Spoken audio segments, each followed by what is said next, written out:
अपनी जीत पर ज्यादा गुमान मत करो इंग्लैंडियों, तुम्हारी जीत से ज्यादा हमारे 15 साल के लड़के के डेब्यू के चर्चे हैं। बात तो सही है।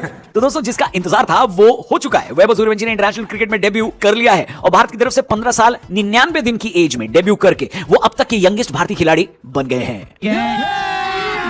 अभी मजा आएगा ना भिड़ो। भारत की तारीख में एक नया अध्याय लिखा जा चुका है और ये इसलिए भी बहुत स्पेशल है क्योंकि वैभव सिर्फ यंगेस्ट नहीं बल्कि उनकी प्रतिभा ये बताती है कि आने वाले टाइम में वो इस क्रिकेट की दुनिया पर राज करेंगे।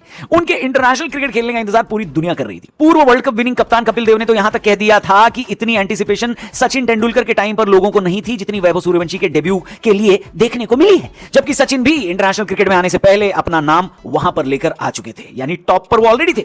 लेकिन भाई वैभव सूर्यवंशी ने अपनी पहली इनिंग में 14 रन का स्कोर बनाया और कुछ लोगों ने अभी से उनके इंटरनेशनल डेब्यू को फ्लॉप बोल दिया है। लेकिन मैं उनको बताना चाहूंगा कि विराट कोहली ने अपने पहले इंटरनेशनल क्रिकेट मैच में 12 रन बनाए थे। सचिन तेंदुलकर के भी 15-16 के आसपास ही थे और धोनी तो अपने पहले मैच में 0 पर आउट हो गए थे। अगर एक मैच से ही आप जज करने लग जाते तो आज आपको क्रिकेट का भगवान, क्रिकेट का किंग और कैप्टन कूल तीनों नहीं मिलते। इसलिए जो लोग सूर्यवंशी को एक इनिंग के बेसिस पर फेलियर घोषित कर रहे हैं उनसे मैं यही कहूंगा कि रुको जरा, सबर करो। हालांकि वैभव सूर्यवंशी का इंटरनेशनल डेब्यू भारत के लिए शुभ नहीं रहा और हम इंग्लैंड के खिलाफ दूसरा T20 मैच हार गए। क्या हुआ इस मैच में, आइए जरा बात कर लेते हैं।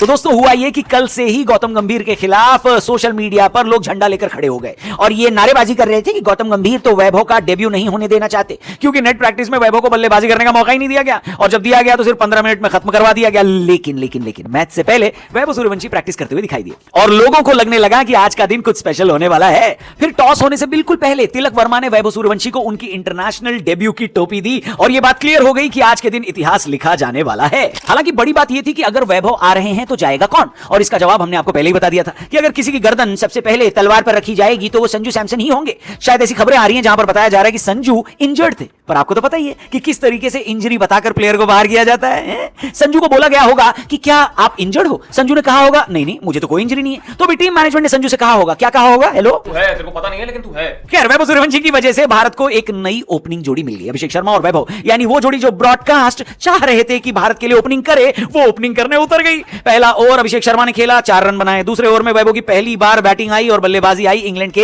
एक और डेब्यूटेंट जोश टंग के सामने। एक्साइटिंग था ये क्योंकि ये दोनों खिलाड़ी एक दूसरे के खिलाफ थे और दोनों पहली बार इंटरनेशनल क्रिकेट खेल रहे थे। पहले ओवर में तो टंग ने वैभव सूर्यवंशी को उनके मनपसंद शॉट्स नहीं खेलने दिए, लेकिन अगले ओवर में जैसे ही आर्चर बॉलिंग करने आए उनको वैभव सूर्यवंशी ने पहले ही बॉल पर छक्का मार दिया। आर्चर साहब को लग ही रहा होगा कि वैभव सूर्यवंशी से आईपीएल में तो बच गए क्योंकि दोनों राजस्थान के लिए खेलते हैं, लेकिन यहां पर वैभव सूर्यवंशी ने अपने आईपीएल टीममेट के खिलाफ कोई हमदर्दी नहीं दिखाई और उनको पहले ही बॉल पर छक्का लगा दिया। अगले ओवर में टंग का भी नंबर आया और उनको भी एक लंबा छक्का पेल दिया गया। लेकिन दोस्तों, फिर दो लेफ्ट हैंडर्स को देखते हुए इंग्लैंड की टीम ने ऑफ स्पिनर को लगाया और वैभव सूर्यवंशी स्टंप आउट हो गए। अभिषेक शर्मा ने भी तेज शुरुआत करी थी लेकिन छक्का मारने के चक्कर में बाउंड्री लाइन पर वो भी आउट हो गए और इसके बाद एक बड़ी इनिंग किसी को खेलनी थी जो कोई खेल नहीं पाया। श्रेयस अय्यर और ईशान किशन के बीच एक पार्टनरशिप जरूर हुई लेकिन इन दोनों में से कोई भी लंबी पारी नहीं खेल पाया। भारत की तरफ से कोई भी हाफ सेंचुरी नहीं आई। वो तो भला हो तिलक वर्मा का जिन्होंने आखिरी ओवर में एक चौका और एक छक्का लगाया और स्कोर को थोड़ा कॉम्पिटिटिव बनाया, वरना शायद हम 160-170 के आसपास होते। वेल, टीम इंडिया के 191 के टारगेट के सामने इंग्लैंड की शुरुआत बेहद खराब रही। अर्शदीप सिंह ने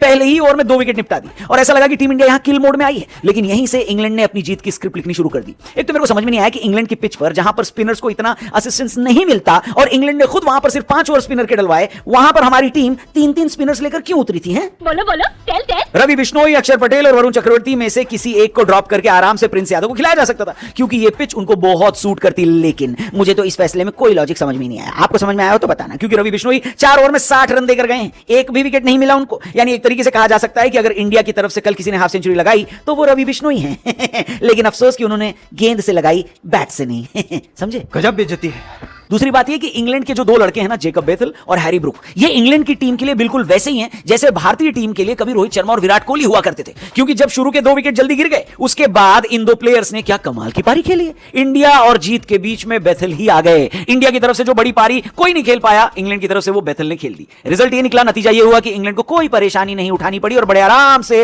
1 ओवर पहले ही इंग्लैंड ने यह मैच खत्म कर दिया और इस सीरीज में इंग्लैंड 1-0 से आगे हो गई है।